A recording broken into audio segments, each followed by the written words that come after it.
what's going on, guys? With the Crown Tundra coming out tomorrow, it was inevitable that we'd get some leaks regarding it. So this article I have here from Screen Rant has sort of an encapsulation of everything. So what we're going to do is we're going to read through this, and we're going to give my thoughts on both the legendaries and the sort of Crown Tundra as a whole moving forward. So if you didn't know, what the leaks are is apparently Calyrex is getting fusion forms, and there's 2 legendaries to go alongside that. So we're just gonna start reading. So Pokemon Sword and Shield Crown Tundra Calyrex legendary fusions leaked. According to the new leaks, the upcoming Pokemon Sword and Shield, the Crown Tundra DLC, will have players choose between a legendary horse Pokemon that can then fuse with the expansion's cover legendary Calyrex. Whilst the names of the horse legendaries have not yet been leaked, their designs and fusion forms are making their way around the internet only a few days before Pokemon Sword and Shield, the Crown Tundra releases. The Crown Tundra leak was inevitable, as Pokemon had a hard time keeping its new content under wraps. Days before the release of Pokemon Sword and Shield, players were able to crack the game's encryption, and I should have said crack, not crap, but it was kind of crap too, and leak the entire game online. A similar instance happened with the release of the Isle of Armor, which revealed many new returning Pokemon. However, today's leak comes not from the Pokemon Sword and Shield files, but from Pokemon Home. According to notable Pokemon leaker Central Leaks, which I follow by the way, data miners were able to dig through an upcoming update file to Pokemon Home this Friday. This update allows trainers to store and transfer their Pokemon from the Crown Tundra, which also releases this Friday. The data miners found icons for the Crown Tundra's new legendary Pokemon, including 4 new legendaries that have yet to be revealed. These 4 are 2 new horse legendaries that are allegedly ice and ghost types and are able to fuse with Calyrex to create an even stronger legendary Pokemon.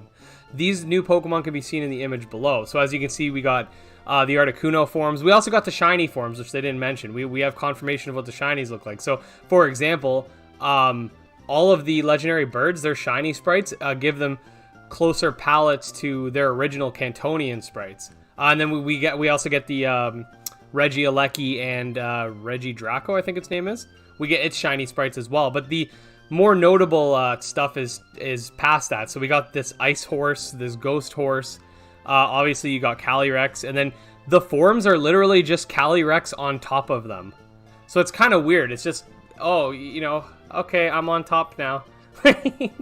That's the fusion. He just mounts them. Maybe there'll be more of a in-game explanation, like we're calling it fusion, but perhaps it's not actually fusion. Perhaps it's like they like work together or something. Like in game it's gonna act like a fusion, but perhaps on the lore side of things it's just that they're like partners or whatever.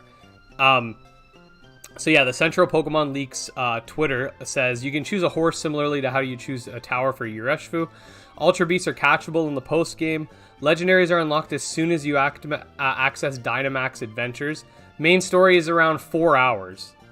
Okay, so we're gonna get back to that in a second. Okay, and then we got Regi Alecki, Regi Draco, Ice Horse, Ghost Horse, Calyrex, 2 alternate forms.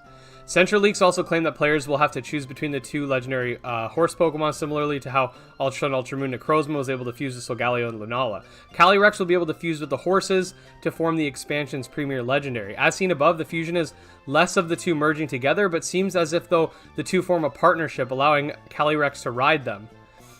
Even though the horses' models have been leaked, the names for the legendaries remain unknown. I don't know who wrote this article, but you don't got to write the same thing twice, my friend.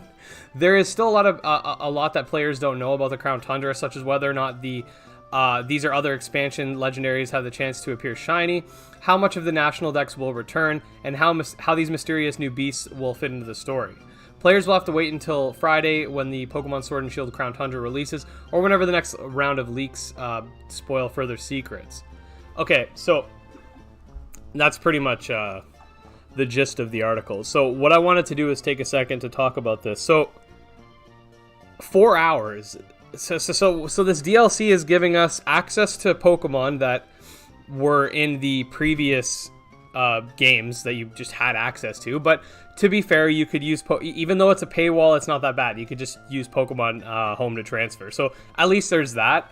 I'm not gonna jump on them too much for bringing back old Pokemon, because as much as it's really annoying to see that they're using that as a main front thing. Like, oh, look, you can get all these Pokemon back. At the very least, you can transfer them and breed them if you want ones that are native to the region. So there's at least that.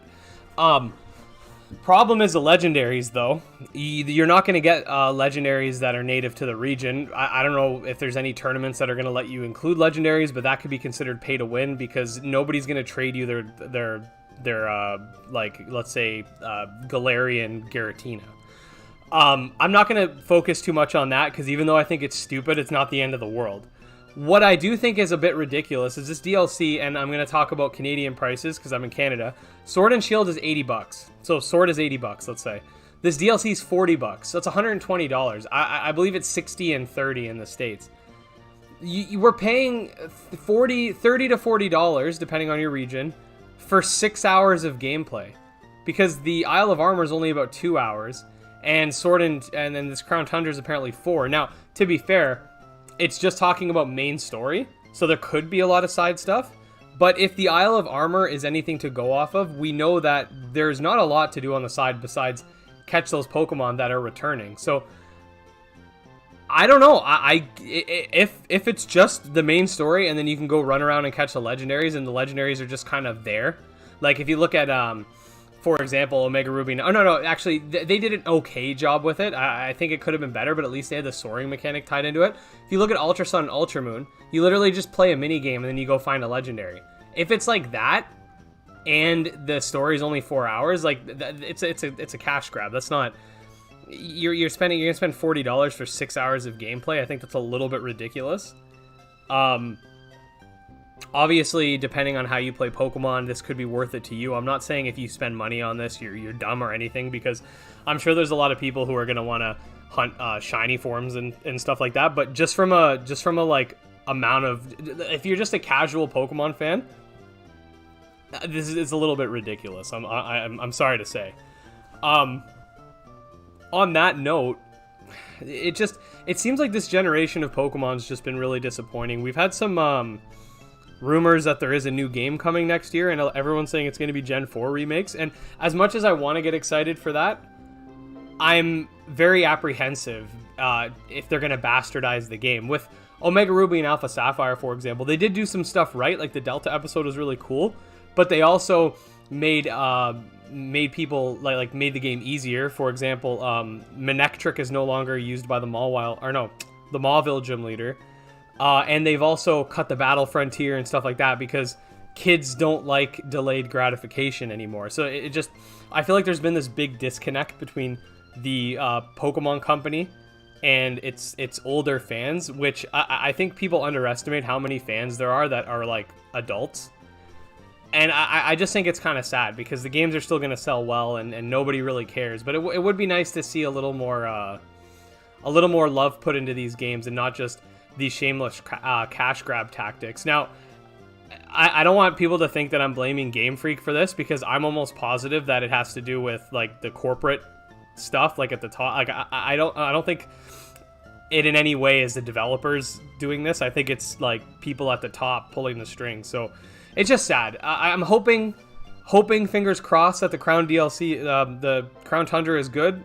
I'm apprehensive, and I'll do a review on it when the time comes. I'm going to do a full encompassing review of both DLCs, and I'll have that posted for you guys as soon as I can. On that note, if you guys did enjoy the video, make sure to like and subscribe. Let me know in the comments what you guys think and what your thoughts are, not just of these leaks, but of how the Crown Tundra is going to play out. If you're excited, if you're apprehensive, if you don't care, let me know in the comments below. And you can also check out our Twitter and Discord server where we talk monster taming. So anyways, until next time, peace.